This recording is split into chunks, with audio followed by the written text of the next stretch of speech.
नमस्कार.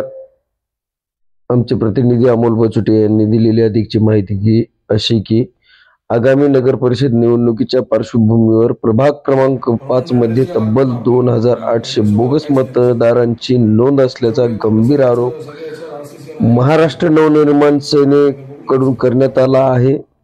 मंच पदाधिकाऱ्यांनी सांगितले की IIB आणि RCC क्लासेस येथे मोठ्या प्रमाणावर बोगस मतदार दाखल करण्यात आले असून जय महाराष्ट्र. मी दीपक स्वामी, महाराष्ट्र नवनिर्माण विद्यार्थी सेनेचा राज्य उपाध्यक्ष. विषय असा होता की महानगरपालिकेमध्ये जे यादी जाहीर झालेली आहे त्या यादीमध्ये प्रभाग क्रमांक 5 मध्ये काही 2800 विद्यार्थी आहेत जे की एका क्लासेसच्या नावाने त्या विद्यार्थ्यांचं तिथं नोंद झालेली आहे. तिथलं परमनंट ॲड्रेस एकाचाही परमनंट ॲड्रेस त्याच्यामध्ये नाही.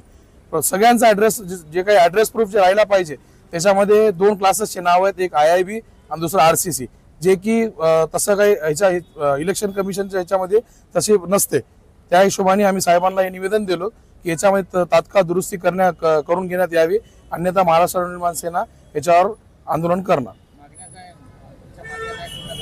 मागण्या झाले नाही तर आम्ही महाराष्ट्र नवनिर्माण सेनेतर्फे आंदोलन करणार आणि हे जे जिथं चुकीचे बूथ असतील ते बूथ आम्ही उद्ध्वस्त करणार. जय महाराष्ट्र. मी दीपक स्वामी, महाराष्ट्र नवनिर्माण विद्यार्थी सेनेचा राज्य उपाध्यक्ष. विषय असा होता की महानगरपालिकेमध्ये जे यादी जाहीर झालेली आहे त्या यादीमध्ये प्रभाग क्रमांक 5 मध्ये काही 2800 विद्यार्थी आहेत जे की एका क्लासेसच्या नावाने त्या विद्यार्थ्यांचं तिथं नोंद झालेली आहे. तिथलं परमनंट ॲड्रेस एकाचाही परमनंट ॲड्रेस त्याच्यामध्ये नाही.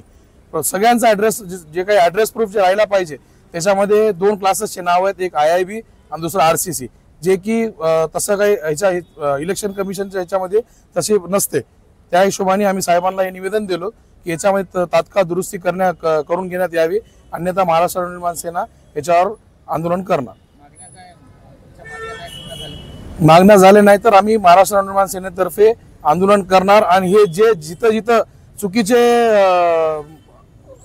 बूथ असतील ते बूथ आम्ही उद्ध्वस्त करणार.